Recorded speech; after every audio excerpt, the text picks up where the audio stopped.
further ado, Renate.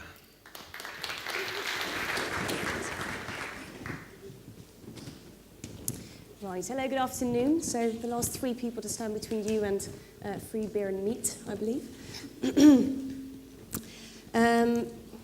Right, so as Ian mentioned, I've been with Edelman for a whole 3 weeks. I was recently appointed as their mobile director, effectively. So we work with 3 of the leading mobile brands, a leading mobile games publisher, which I cannot name on stage, and we basically do their digital, mobile and social media marketing campaigns. Edelman is actually the world's largest independent PR agency. We're 4,000 people globally, 53 offices. And part of my joining, we just bought a mobile development agency as well, based in Brighton, so we do cross-platform mobile development as well. Just before this, you might have seen my talk at GoGo Games a few weeks ago. I was head of mobile business development at Edelman Media, so they own the Daily Mail and the Metro. And as part of my role there, we actually set up a mobile games publishing brand. So I spent a lot of time working with indie developers, but also working with mainstream media to actually get those apps seen and talked about. So today I'm going to talk about what basically happened in the past year in mobile, very briefly. And having just come from a publisher, I'm going to try and give a little bit of insight into what might be the benefits, the pros and cons of working with a publisher versus self-publishing. I'm then going to talk a little bit about smart marketing, so what you can do to get your app downloaded and used by people, most importantly. And finally, I'm going to take a quick look at some of the developments in consumer behavior in mobile and the opportunities that's creating, not just for people in mobile gaming, but in console and social gaming as well. So firstly, this is just really quick. This is all stuff that we all know, but just to kind of get it at the forefront of our heads. So one of the big things that happened is that, until a year ago, iOS was really the only platform that we cared about. And in the last year, significant audiences have really grown across different platforms as well. What's interesting about that is that some of these audiences, even though they're smaller compared to iOS, are actually quite hard audiences to talk to. RIM is an example, despite their recent troubles, of being able to reach professionals and teenagers through these platforms. Android has obviously become king. iOS is still where the money's at the moment, but it now has the largest number of installs on handsets. Tablets have come into the market as a completely new kind of device, and very, very good for gaming. 84% of people who own a tablet device game on it, which is huge compared to other smartphone devices, where it tends to be more around 50 or 40%. There's been a major shift in revenues. Again, we've been through this today, but there's been a shift from sort of premium to more of the freemium and ad-funded models. And finally, the rise of the power publishers. Many of them are in the room here today, but a lot of the premium indie developers have been acquired by people like Zynga and EA over the past year or two. There's been a 36% rise in funding and acquisition activity, which is incredible just in social and mobile gaming. Zynga alone acquired 14 companies to do with mobile development and mobile gaming in the past year. And finally, girls. Finally, women have actually come to the market, and there's been a huge growth in women gamers. 31% growth in female gamers aged 24 to 34 overall. And this is particularly interesting when we look at social gaming versus console. 53% of people gaming on mobile and social are female, compared to 40% in console. So it's a very different audience to think about when you're developing for that market.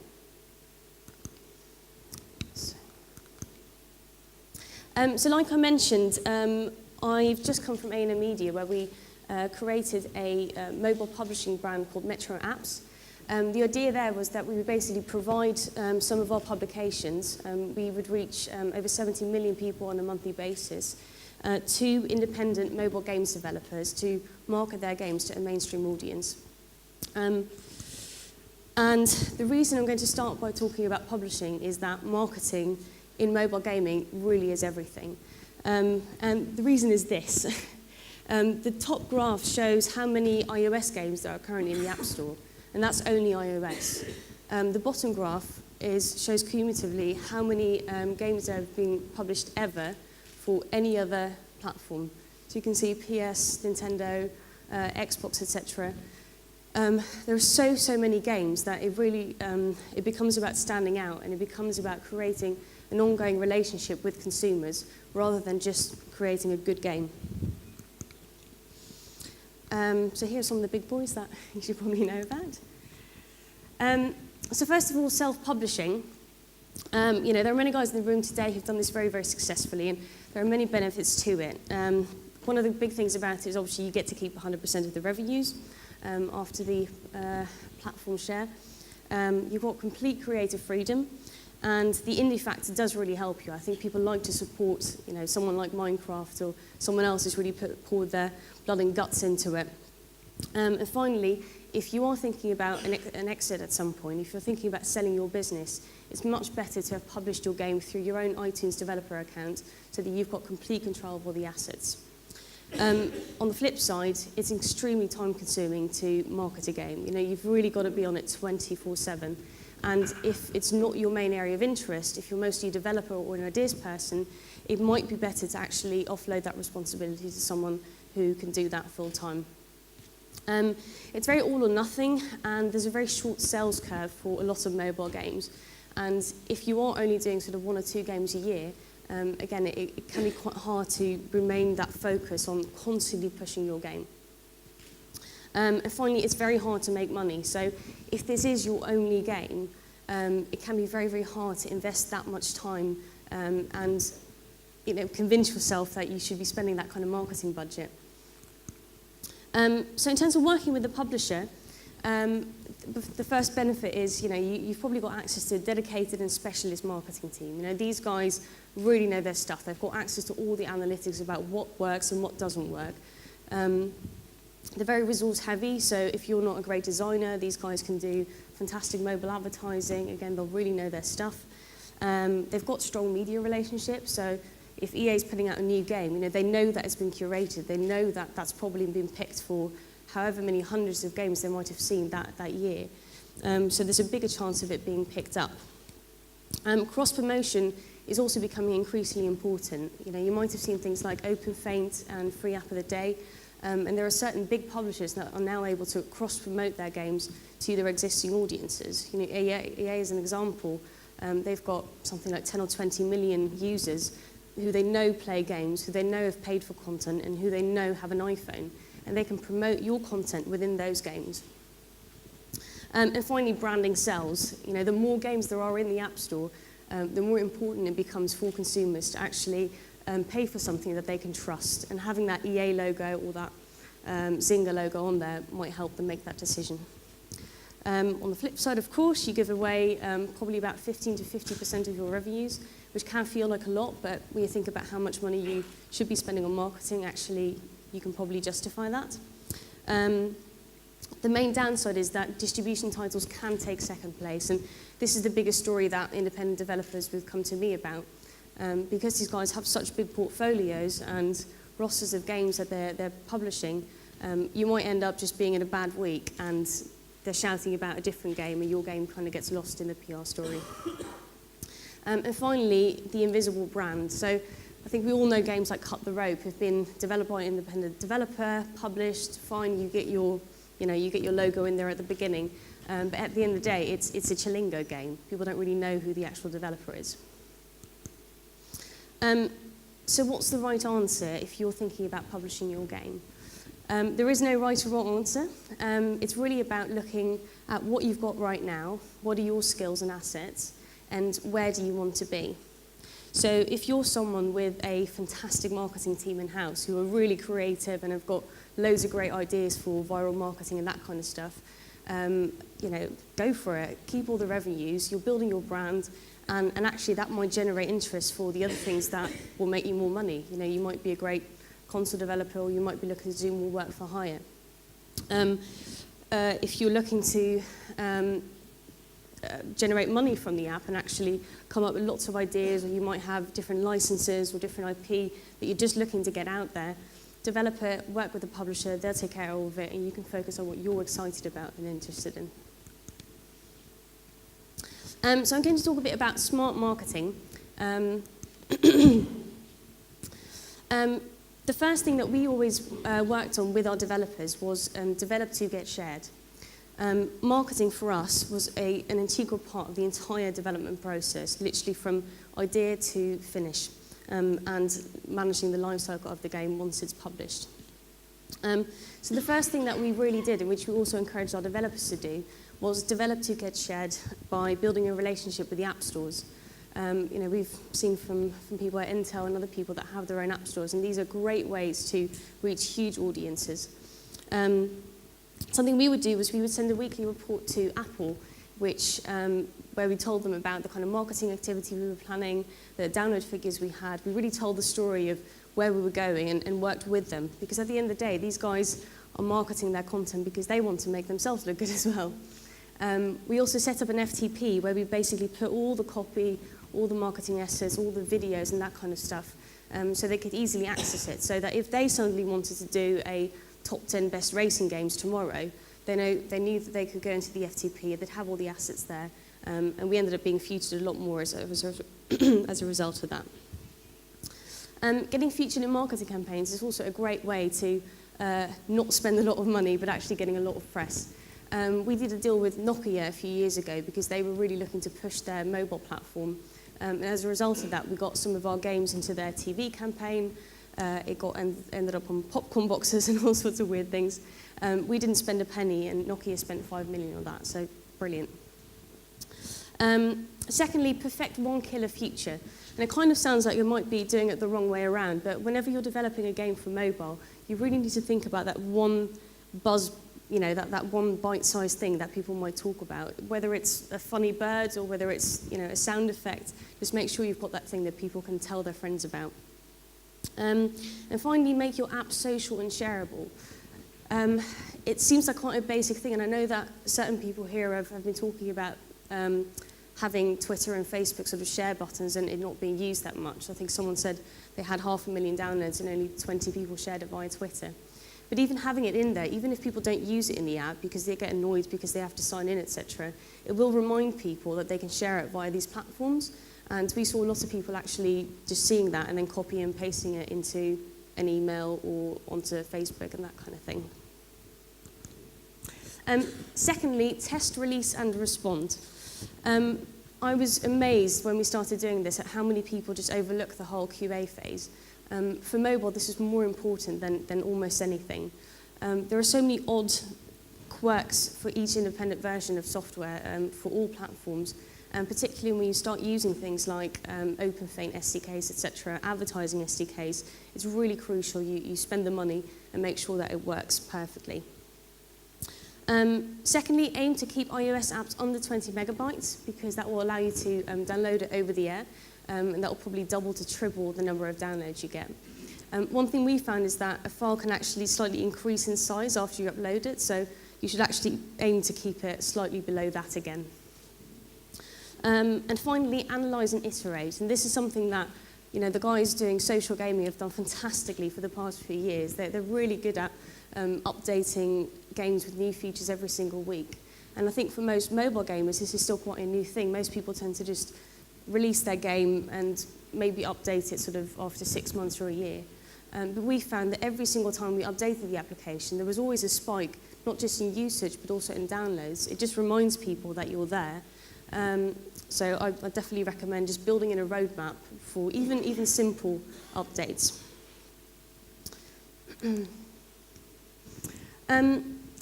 This is very specific to Apple apps, but there are a few holy grails of application marketing, which we always built into our marketing plans.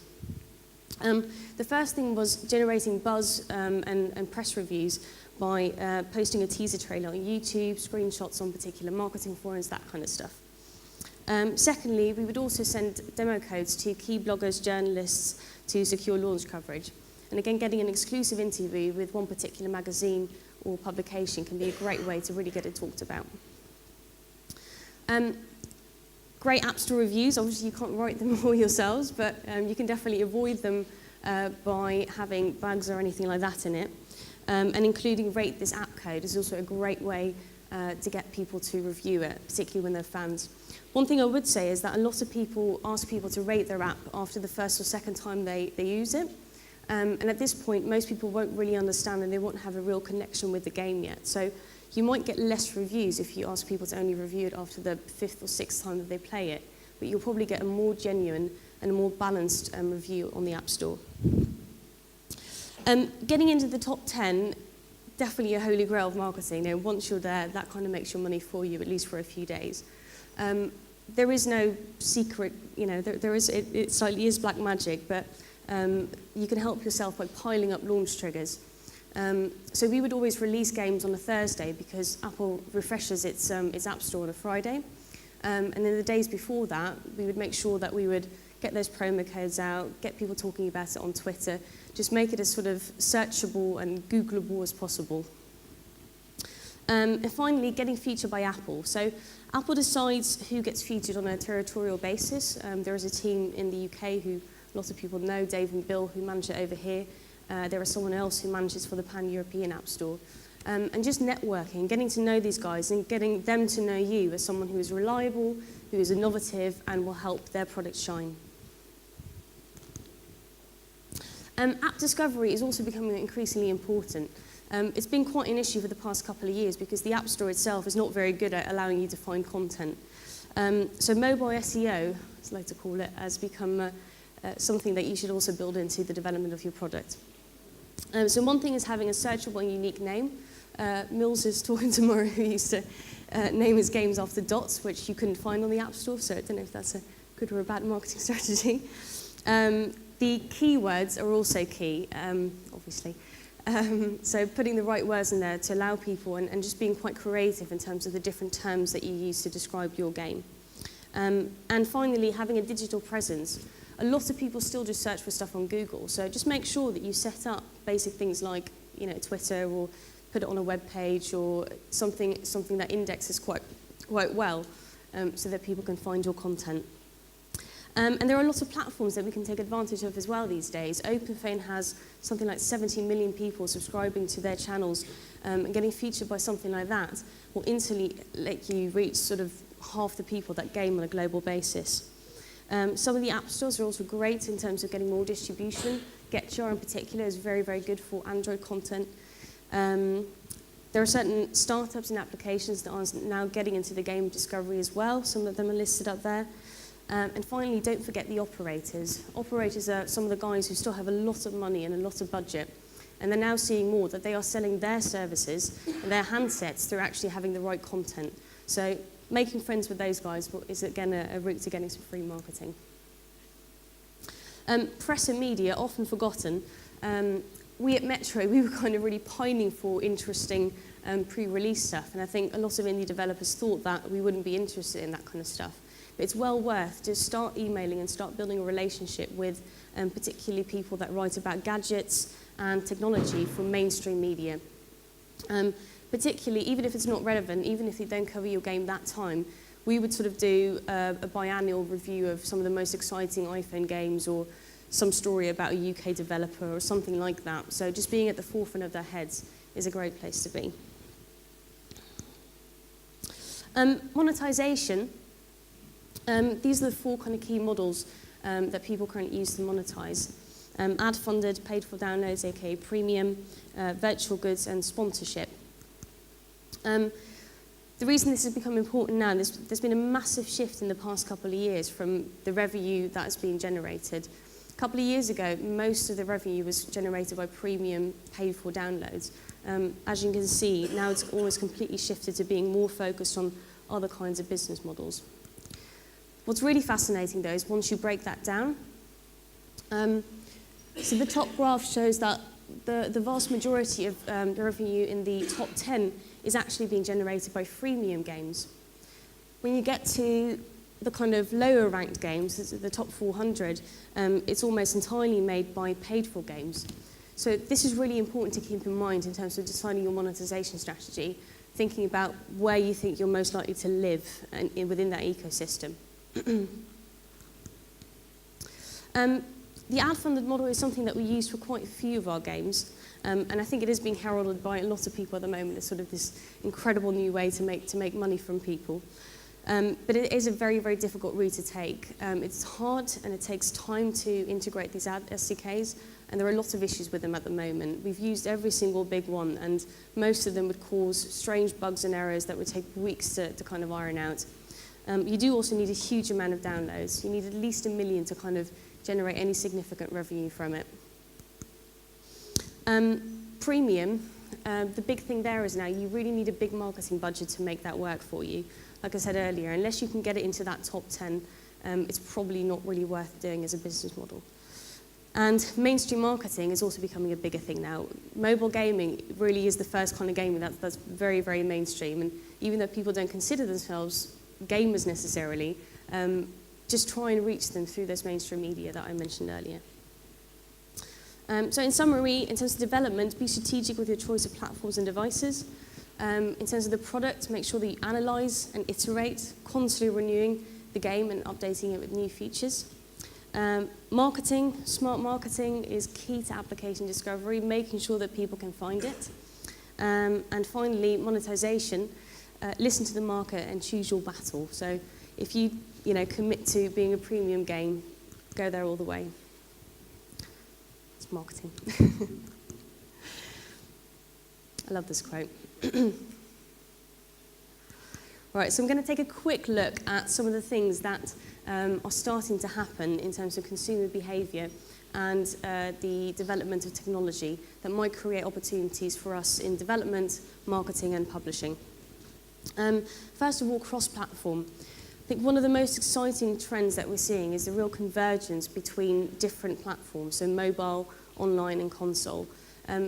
Mobile, more and more, is taking an essential role across all these different platforms. We've heard plenty of talk today about the dual screen experience, people watching television and actually interacting with their tablet or the mobile phone device. And the same is happening for gaming. World of Warcraft released a companion mobile app.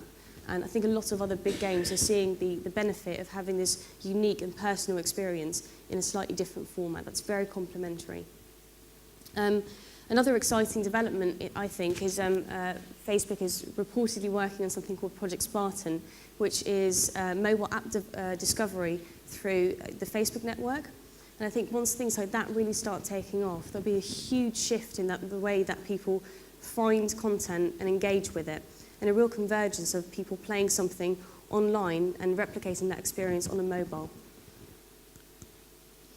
Multiplayer. This is something that has been obviously developing in the console space for a long time, and it's only just starting to pick up on mobile as well. The reason this is really important is that it's really harnessing that viral power that social games have done incredibly well, and that's really driven the growth of social gaming. Location-based gaming, again, this is a matter of relevance. It's an incredible way of creating experiences that are relevant to where you are right now. It's not just about a game that talks to you because you're in the UK. It's a game that talks to you because it knows you're in the office right now, or it knows that you're at home right now, or it knows that you're on holiday right now. You guys should check out a game called Shadow Cities, which is my poster child at the moment, which basically turns your city into a game where you have to basically capture different parts of your own town, your own city. It's kind of like Foursquare, but just a fantastically interactive experience that turns the whole world into a World of Warcraft. So for anyone looking to develop in this space, look at location-based and kind of create opportunities around that. I'm not going to say the word, which is why I wrote it down. We've had it jaunted plenty of times today. But for us as an agency, this is particularly interesting. We get a lot of big brand clients now coming to us asking for gamified experiences. And like people said today, they really are starting to learn from the success of gaming, the playfulness and the genuine connection people have with games, toys, and these kinds of experiences. So as a gaming company, I think more and more there's a real opportunity to work with some of these brands and create genuinely connected and innovative experiences. And these guys are definitely interested in doing it. So I would start talking to agencies like us and other big brands in terms of how you can create things that might be sponsored, but are genuinely interactive. That's it for me. I've got 18 seconds left, did very well there. Okay, thank you very much. Renate.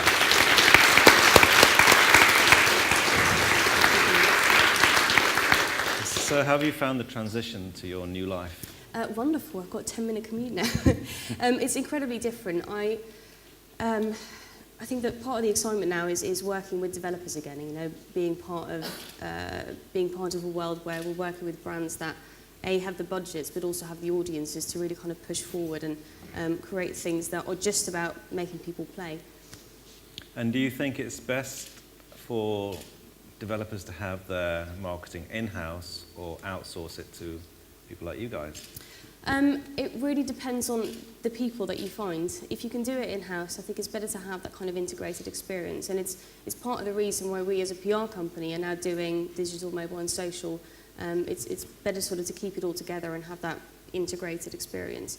But if it's not your area of expertise, it's extremely, you know, time expensive and costly to do these things, and it is a fine art. So if you haven't got the time to build all that up, I would say go with an agency. Okay. To who wants to receive this first? Yeah, there we go. Turn this a little bit of a long shot.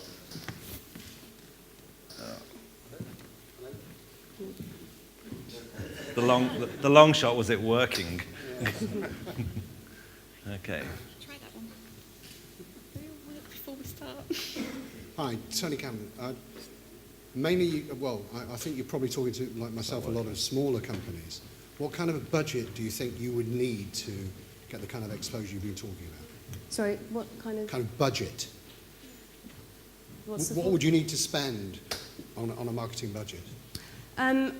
Depends on the game, but we would usually spend around 50 to 100 grand per game, which isn't a huge amount, and we obviously got a lot of assets for free because we did them internally.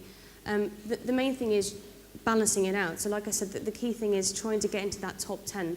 So if we ended up not getting as many press reviews or getting the kind of viral activity that we were hoping for, we would balance that out by spending a bit more money on iAds on a few days, mobile marketing, that kind of stuff. So yeah, that's the kind of budget that you would normally expect to spend. Do you suspect failure without marketing then? And if do I suspect failure without marketing? Yes. Yes. I mean, obviously, you know, there are games that marketing can mean many things. You know, marketing can mean just the fact that someone really exciting or, you know, a particular IP is being developed for mobile, which people are incredibly excited about. And that's kind of your marketing done for you. At that point, your marketing, like I said, it can be simply investing in development, but you do need to make sure that your game has that factor to be talked about. And part of the reason, again, we set up Metro Apps was we met so many developers who had created fantastic games that if you put them in front of people, they absolutely loved, but they got lost in the App Store and people were really surprised about it. Do you think Angry Birds would not have been successful without Chilingo? No, I don't think that. Okay. Any more out there? Yeah. Oh, another long one. Okay. This is going to break, of course, but it's good fun anyway. Hello. Yes. A quote which I rather like, I can't remember who said it, is I know half my advertising is wasted, I just don't know which half. How do you prove return on investment for advertising and marketing activities?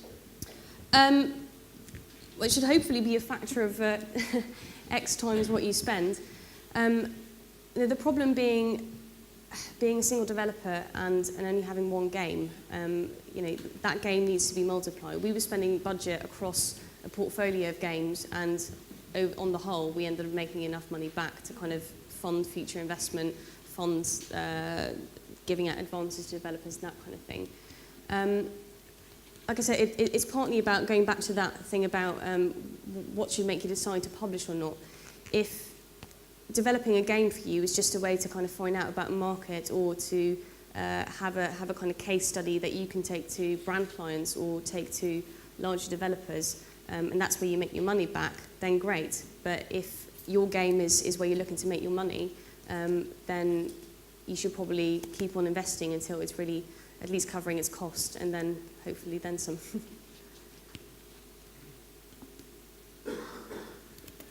Okay, we all done? All right. Thank you very much indeed, Renate.